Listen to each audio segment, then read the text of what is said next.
Hi, my name is Nicole Ucheya. I will be attending Johns Hopkins University in just a few short weeks, and I will be talking to you today about 4 tips to supercharge your motivation. So the first tip I have is to clean your environment, specifically your room. The way I see it, our rooms are like a manifestation of our minds. For me at least, I find that when my room is organized, my mind is more organized, and in a broader sense, my life. My mom has this phrase she uses that goes, "How you make your bed is how you'll lay in it," and that couldn't be any more true. In the same way winter can be cause for seasonal depression while summer is viewed as a time of fun and playfulness, our rooms can really set the mood for how productive we're going to be.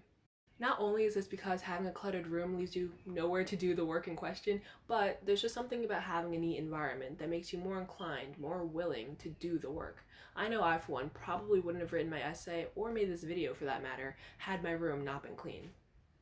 The next tip I have is to make a list or collage of 10 to 20 people who inspire you to be the best you could be. These individuals could be celebrities, family, friends, it doesn't matter so long as they inspire you. The idea here is to put the visual somewhere you'll see it all the time. For me personally, I just made a list of 17 or so people that I really look up to, and that list is currently my home wall screen paper. I have to say, this was pretty strategic on my part because I know my biggest time waster is my phone, specifically social media apps such as Instagram, which I recently deleted actually. In any case, whenever I see my list, I briefly think to myself, would these people be proud of how I was spending my time? If the answer is yes, great, pat on the back. But if the answer is no, then having the people on my mind who I would want to make proud is a great source of motivation to get back to work.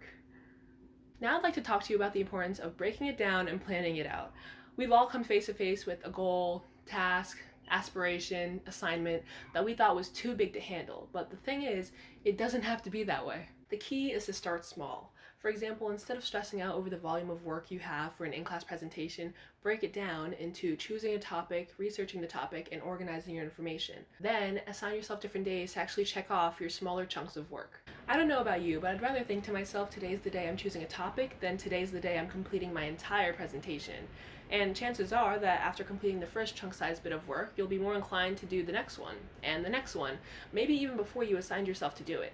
I know that was definitely the case for me when it came to starting my essay, but I soon realized that it wasn't as hard as I thought it would be. The final tip I have for you to supercharge your motivation is to take time for yourself. I cannot express how important this one is. I mean, how can you expect yourself to be motivated when you're too tired to do anything? This is why people need to maintain a balance of work and leisure. I know I find myself thinking that if I'm not all systems go all the time, then I'm not being productive. But the truth is, taking a break can be just as productive because it gives your mind and your body a chance to rest and recharge. Imagine a professional athlete never having a rest day in their training schedule. They would be too worn out to play the game. The same goes for everyday people. Taking time for yourself also involves taking care of yourself, which involves eating right and exercising. Many people think they have to do something drastic to commit to this idea. However, all it really means is being mindful. Be mindful of the foods and drinks that you're consuming, and be mindful of how much you're exercising your body each day. When it comes to exercising, I find it's best to do it in the morning before the day actually starts. And it can be something as simple as a 5 to 10 minute jog. I know after my morning jogs, I always feel the rush of endorphins, and it leaves me feeling very motivated to be productive. Overall, resting up, eating well, and exercising daily all come together to create this optimal version of you that's more willing to get the job done.